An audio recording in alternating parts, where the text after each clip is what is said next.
Diasco Foot, le miroir du football de la diaspora congolaise.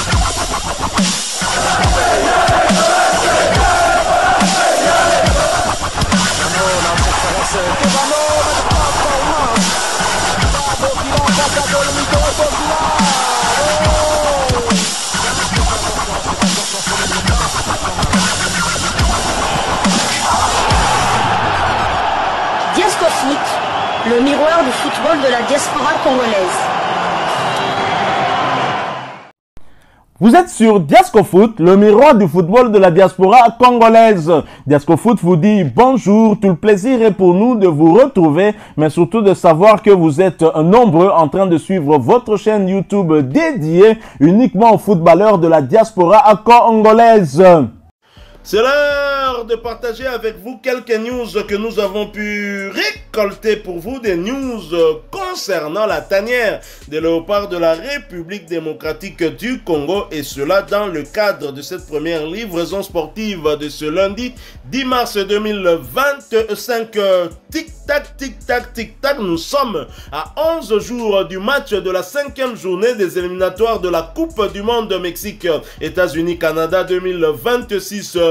Vous avez été mis au parfum de la liste du sélectionneur manager des Léopards, Sébastien Desabre. Quid de celle de l'adversaire, du prochain adversaire des Léopards de la République démocratique du Congo? Eh bien, l'équipe du Sud-Soudan a publié sa liste, une liste élargie à 31 joueurs pour défier les Léopards de la République démocratique du Congo, avec, tenez, 13 attaquants.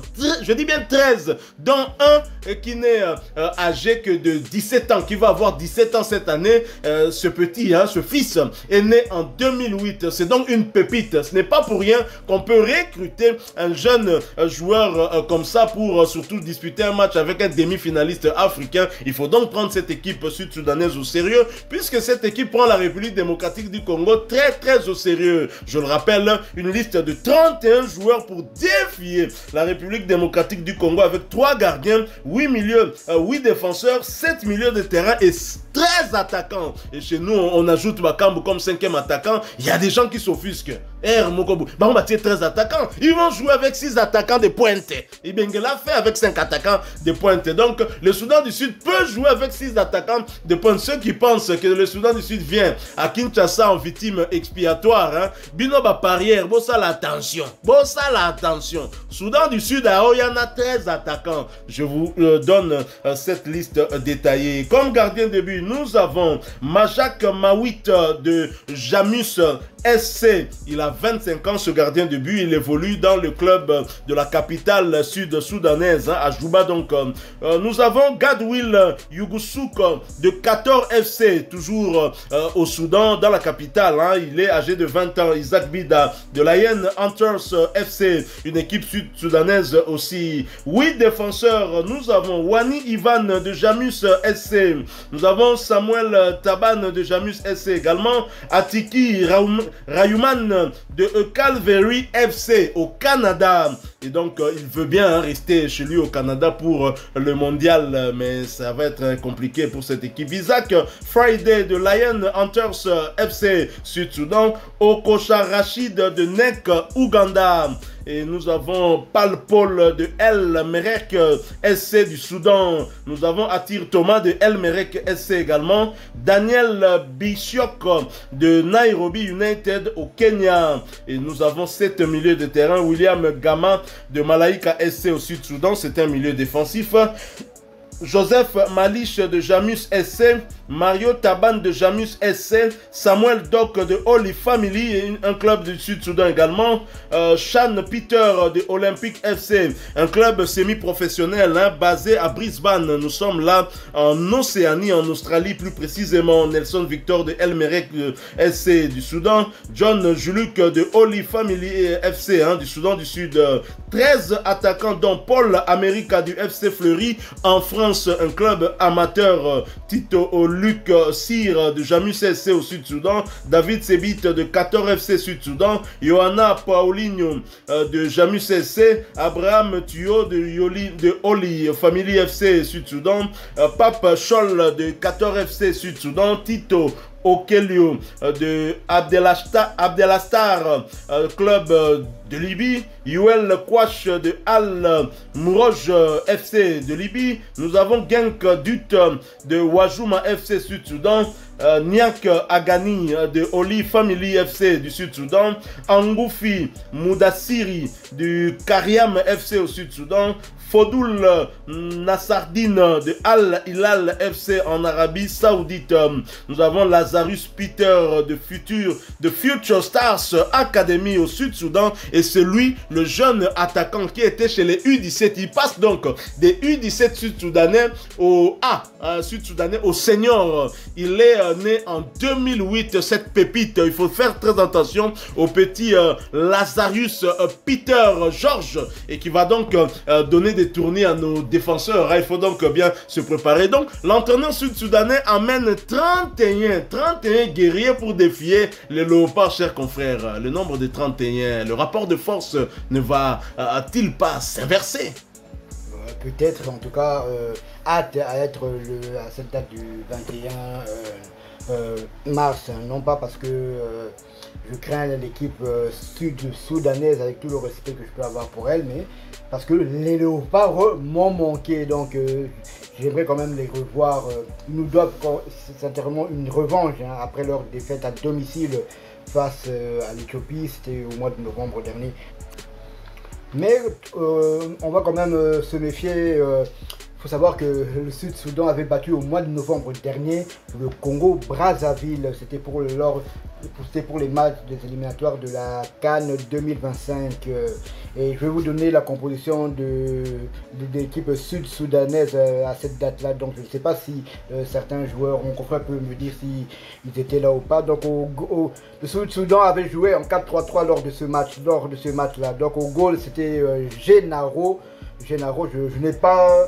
Je n'ai pas entendu son nom. Mais lors de la défaite du Sud-Soudan lors du derby face au Soudan au mois de juin dernier, c'était Mawit qui était au goal. Mais là, en novembre, c'était Gennaro. Gennaro n'est pas convoqué. Il n'est pas convoqué. Donc en défense centrale, en défense à droite, il y avait Taban. Il est là. Il est là. Donc dans l'axe de la défense, il y avait Pal et Lakou.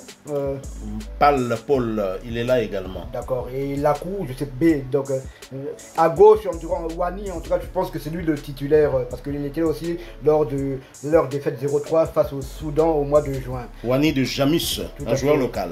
Donc au milieu de terrain, Malish, il est là. Gama. Joseph Malish. Tout à fait. En fait, il y a deux Malish. Il y a M Malish et Joseph Malish. Joseph Malish et M Malish étaient bien présents. W Gama. Cette fois-ci n'est pas là. William Gama. William Gama aussi était là, donc il était titulaire lors de ce match-là. Comme extérieur droit, il y avait Ezibon. N'est pas là. Il y avait Paulino, j'ai entendu. Paulino est là. On dirait que c'est lui le métronome de l'équipe.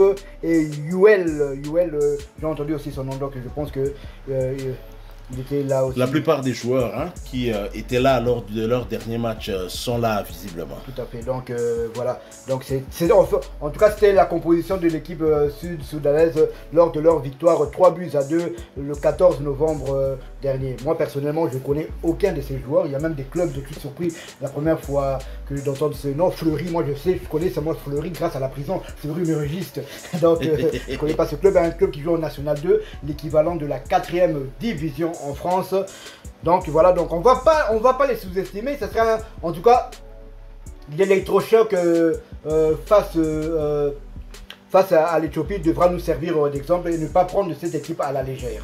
Nicolas Dupuis, c'est lui l'entraîneur du Sud-Soudan, c'est un Français comme Sébastien Desabre, et c'est lui qui est à la tête de cette équipe du Sud-Soudan depuis le 27 octobre 2023. Juste après Sébastien Desabre, il a quand même pris du temps de forger une équipe compétitive, je pense, et son contrat court jusqu'au 30 juin 2026.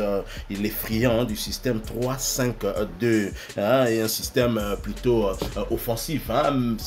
C'est ainsi qu'il a sélectionné beaucoup d'attaquants avec une une jeune pépite qu'on verra qui évolue sur le plan local que nous allons suivre bien évidemment. Et donc cette équipe du Sud-Soudan, ce sera une équipe athlétique hein, avec des joueurs grands de taille, hein, je pense, et la République démocratique du Congo devra en tout cas jouer tout en étant prudente, mais la RDC devra chercher aussi à marquer un maximum de buts pour essayer d'améliorer aussi son goal différence. Donc voilà, cette équipe du Sud-Soudan qui n'arrive pas en RDC en victime expiatoire, mais qui arrive comme concurrent hein, pour essayer de faire mal à la RDC. Donc gagner des points ici sur place, et vous l'avez constaté, la plupart de ces joueurs évoluent au Sud-Soudan, évoluent en tout cas sur le continent africain. Si ce n'est pas au Sud-Soudan, c'est au Soudan voisin, c'est en Libye, au Kenya ainsi qu'en Ouganda. Donc la plupart évoluent en Afrique.